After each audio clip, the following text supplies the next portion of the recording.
अर्थशास्त्र अध्याय 16। पिछले अध्याय में हमने पढ़ा मांग और पूर्ति के अनुप्रयोग, applications of demand and supply.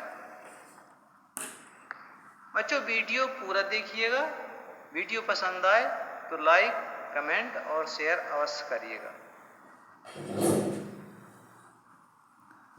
तो जल्दी से शुरू करते हैं। राष्ट्रीय आय लेखांकन एक परिचय, national income accounting and introduction. विश्व के प्रत्येक देश का उद्देश्य आर्थिक विकास करना। भारत जैसे अल्प विकसित देशों के लिए तो आर्थिक विकास सर्वाधिक महत्वपूर्ण उद्देश्य है। आर्थिक विकास में वृद्धि की दर को एक निश्चित अवधि में राष्ट्रीय आय में वृद्धि के रूप में मापा जाता है। एक देश के विभिन्न वर्षों के राष्ट्रीय आय के आंकड़ों का अध्ययन करके उस देश की आर्थिक प्रगति को समझा जा सकता है। अतः प्रत्येक देश राष्ट्रीय आय से संबंधित आंकड़े तैयार करता है।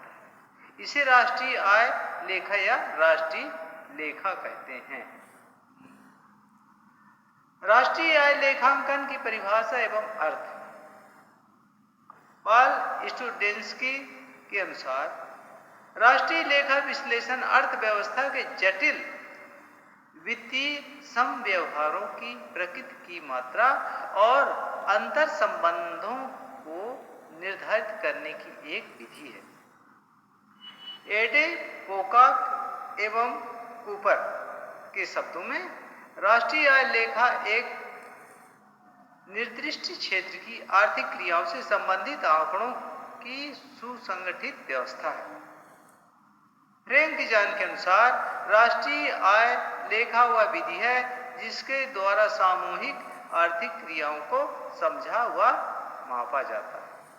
इन परिभाषाओं के आधार पर कहा जा सकता है कि राष्ट्रीय आय लेखांकन में आर्थिक क्रियाओं का वर्गीकरण, उनमें अंतर संबंध व इनके व्यवहारिक प्रयोग का भी अध्ययन किया जाता है। अतः राष्ट्रीय आय लेखांकन की एक उपयुक्त परिभाषा इस प्रकार दी जा सकती है।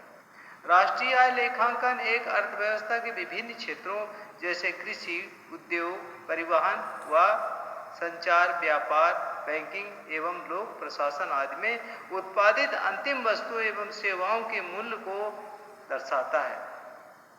इसी के साथ यह विभिन्न उत्पादन के साधनों के बीच आय के वितरण तथा अर्थव्यवस्था के अंतिम उपभोग व्यय की भी विस्तृत जानकारी प्रदान करता है। राष्ट्रीय आय तथा राष्ट्रीय आय लेखांकन में अंतर। राष्ट्रीय आय तथा राष्ट्रीय आय लेखांकन शब्द समान प्रतीत होते हैं, परंतु दोनों में अंतर है। राष्ट्रीय आय से आशय अर्थव्यवस्था में एक वर्ष में उत्पादित अंतिम वस्तुओं व सेवाओं के मौद्रिक मूल्य के योग से होता है। इसके विपरीत राष्ट्रीय आय लेखांकन एक अर्थव्यवस्था के विभिन्न क्षेत्रों में उत्पादित वस्तुओं एवं सेवाओं के कुल मूल्य, विभिन्न उत्पादन साधनों के बीच राष्ट्रीय आय का अंतर प्रवाह तथा अर्थव्यवस्था के अंतिम उपभोग व्यय के क्रमबद्ध सांख्यिकीय वर्गीकरण एवं विश्लेषण से संबंधित होता है। राष्ट्रीय आय लेखांकन एवं सांख्यिकी में अंतर। यद्यपि राष्ट्रीय आय लेखांकन को आर्थिक क्रियाओं का संख्यात्मक वर्णन भी कहा जाता है, परंतु राष्ट्रीय आय लेखांकन व सांख्यिकी में पर्याप्त अंतर है। सांख्यिकी समंकों के संग्रहण, प्रस्तुतिकरण एवं विश्लेषण से संबंधित विज्ञान है। इसमें तथ्यों के समूह तथा अनुमान का अध्ययन किया जाता है, जैसे देश की जनसंख्या, थोक मूल्य सूचकांक, देश में कृषि व औद्योगिक वस्तुओं के उत्पादन की मात्रा आदि। यह तथ्य अपने आप में तो महत्वपूर्ण है, परंतु सांख्यिकी संगणना से इनका कोई संबंध नहीं होता। इसके विपरीत राष्ट्रीय आय लेखांकन इन सांख्यिकी श्रेणियों के अंतर संबंधों को भी स्पष्ट करता है। उदाहरण, एक वर्ष में देश की जनसंख्या व राष्ट्रीय आय का आकलन तो सांख्यिकी में आता है, परंतु इन दोनों में क्या संबंध है, इसका ध्यान सांख्यिकी में नहीं आता, वरन यह राष्ट्रीय आय लेखांकन का भाग है। राष्ट्रीय लेखा प्रणाली का विकास। राष्ट्रीय लेखा प्रणाली का प्रादुर्भाव 17वीं शताब्दी में हुआ। इंग्लैंड में सर विलियम पेटी ने सन 1676 में एक पुस्तक पॉलिटिकल अर्थमेटिक लिखी, जिसमें उन्होंने बताया कि एक देश की राष्ट्रीय आय एक वर्ष में श्रमिकों द्वारा उत्पादित मूल्य का योग होती है। सन 1796 में ग्रेगरी किंग ने इंग्लैंड की सकल राष्ट्रीय आय ज्ञात की, जिसमें प्रत्येक सामाजिक एवं आर्थिक वर्ग के लिए प्रति व्यक्ति आय, व्यय तथा बचत के अनुसार अनुमान लगाए। वास्तव में ग्रेगरी किंग को राष्ट्रीय लेखा प्रणाली का सही अर्थों में जन्मदाता कहा जा सकता है। 18वीं व 19वीं शताब्दी में इंग्लैंड, फ्रांस व अन्य देशों में राष्ट्रीय लेखा प्रणाली को विकसित किए जाने के प्रयत्न जारी रहे। 20वीं शताब्दी में इसका ढंग से विकास हो गया। द्वितीय विश्व युद्ध के समय साइमन कुजनेट्स ने सर्वप्रथम राष्ट्रीय लेखा प्रणाली को सुव्यवस्थित ढंग से प्रस्तुत किया। इसके पश्चात इस विधि का और तेजी से विकास हुआ। 1947 तक सभी देशों ने इस प्रणाली का व्यापक आधार पर प्रयोग शुरू कर दिया। सन 1960 तक राष्ट्रीय संघ ने एक ऐसी राष्ट्रीय लेखा प्रणाली का विकास कर लिया जिसके द्वारा विभिन्न देशों की आर्थिक क्रियाओं का तुलनात्मक अध्ययन करना संभव हो गया।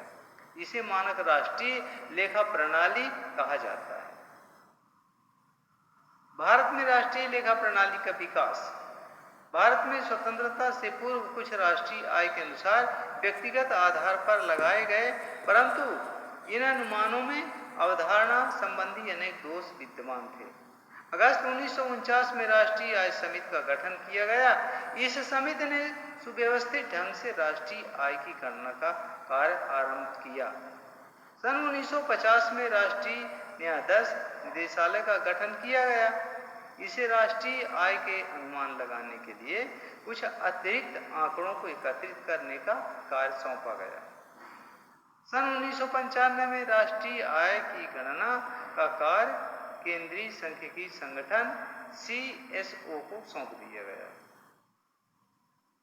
केंद्रीय सांख्यिकी संगठन ने 1960-61 से 1964-65 की अवधि के लिए राष्ट्रीय आय की संशोधित श्रृंखला प्रकाशित की। तभी से राष्ट्रीय लेखा सांख्यिकी का प्रकाशन प्रतिवर्ष CSO द्वारा किया जा रहा है। इसे राष्ट्रीय आय का श्वेतपत्र भी कहा जाता है। इस श्वेतपत्र में भारतीय अर्थव्यवस्था के विभिन्न क्षेत्रों में होने वाली आर्थिक क्रियाओं की विस्तृत विवेचना दी जाती है। वीडियो देखने के लिए बहुत बहुत धन्यवाद। Thank you.